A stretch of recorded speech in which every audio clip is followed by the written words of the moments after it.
Dans cette vidéo, on va apprendre à créer un top 3 dans Power BI, donc c'est assez simple, mais c'est un tout petit peu plus compliqué si on veut ajouter cette mention autre, c'est-à-dire faire apparaître toutes les catégories qui ne sont pas dans le top 3. C'est pas très compliqué et je vous montre la méthode pas à pas juste après ça.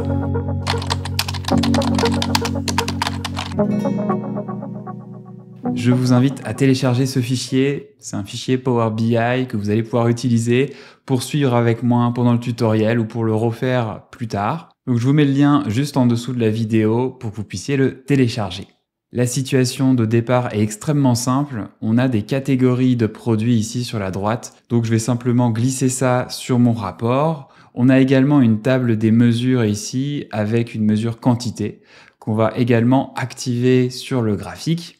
Je vais ici appliquer un tri décroissant sur les quantités, donc on peut voir que c'est les smartphones qui se vendent le plus. Bon, jusqu'ici, rien de compliqué. Maintenant, je voudrais un top 3.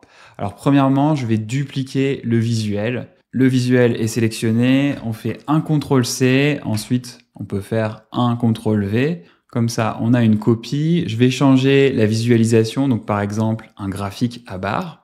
Et là, la question, c'est comment je conserve uniquement mes 3 meilleures catégories. Alors, il y a une approche ultra simple, c'est d'utiliser ici le panneau des filtres.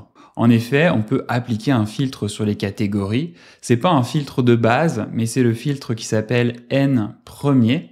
Et ici, je peux dire, je veux conserver uniquement les 3 premiers éléments. Faut que je spécifie comment je vais les trouver, ces 3 premiers éléments. C'est en fonction de la quantité. Donc, je vais déplacer le champ de quantité ici dans la valeur.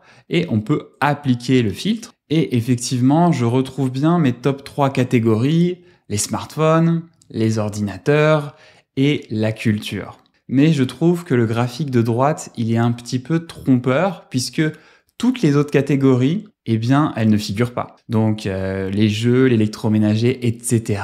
Donc, si on considère uniquement le graphique à droite, on perd de vue toutes les autres catégories qui, en fait, ensemble représentent une partie considérable des quantités vendues. Donc, on va chercher un moyen d'ajouter une barre qui s'appellera « Autre » et qui permettra de faire figurer tous les autres produits qui ne sont pas dans le top 3, mais qu'on veut quand même mentionner dans le graphique. Revenons un instant sur ce tableau et la première étape, ça va être d'ajouter un rang pour savoir chaque catégorie, quel est le rang. Par exemple, smartphone, c'est le rang numéro 1, ordinateur, rang numéro 2, etc. Et pour ça, on va créer une nouvelle mesure ici. Donc dans la table des mesures, clic droit, nouvelle mesure. Et cette mesure, je vais l'appeler rang catégorie. On se positionne après le signe égal, Shift entrée pour aller à la ligne. Et ici, je vais utiliser rank X. Et ce que je veux faire, c'est classer toutes les catégories de produits en fonction de la quantité. Donc, je vous invite à tester cette mesure. L'idée, c'est vraiment de classer toutes les catégories en fonction de notre mesure des quantités. On va valider et puis on va la déplacer sur notre tableau pour s'assurer dans un premier temps qu'elle fonctionne bien. Et maintenant, il faut qu'on trouve un moyen pour les 3 premières catégories de les garder telles quelles.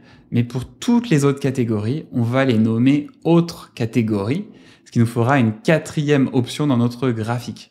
Alors, on va se rendre ici dans l'affichage des tables et on va ouvrir la table qui s'appelle catégorie.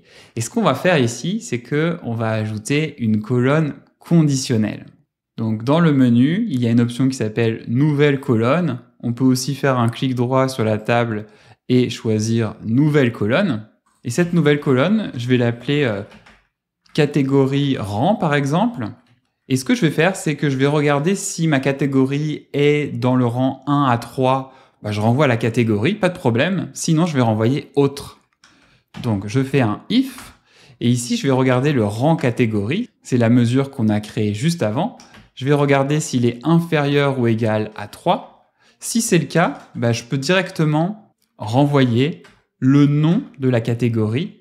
Sinon, je vais renvoyer entre guillemets « autre ». Et là, on peut déjà voir qu'il y a un regroupement qui s'opère. Je retrouve bien ordinateur, smartphone, culture, mais toutes les autres catégories sont classées comme « autre ». Donc, on va retourner sur le rapport et on va essayer de l'utiliser.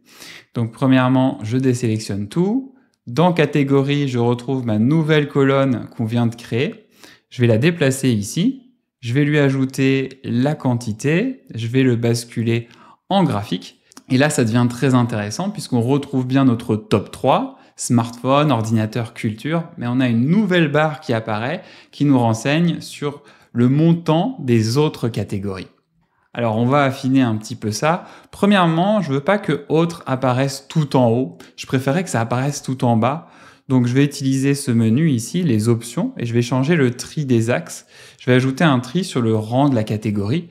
Comme ça va d'abord me mettre mon top 1, mon top 2, mon top 3, et ensuite autres. Également, la barre qui s'appelle autres, je voudrais qu'elle apparaisse un tout petit peu différemment en termes de couleur. Donc ça, c'est très facile, on va juste changer le formatage. Je me rends ici dans la mise en forme, on va aller au niveau des barres, et ici, je peux choisir afficher tout.